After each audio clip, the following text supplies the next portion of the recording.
now for a vacuum you guys have not seen in quite some time here. Here's my Hoover Runabout Supreme Triple Filtration.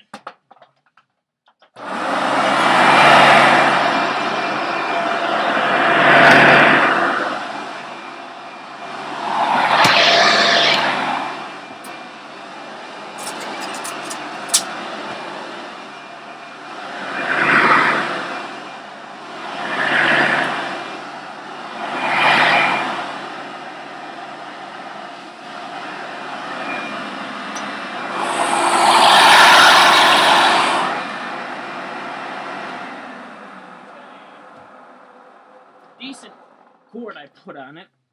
The story you may have heard.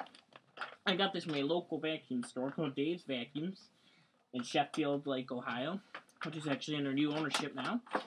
It's also where I got my Phantom Cyclone XT.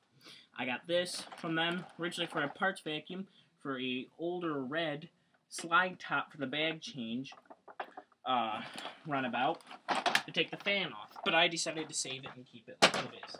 Anyways, guys, thanks for watching. Look forward to many more videos to come.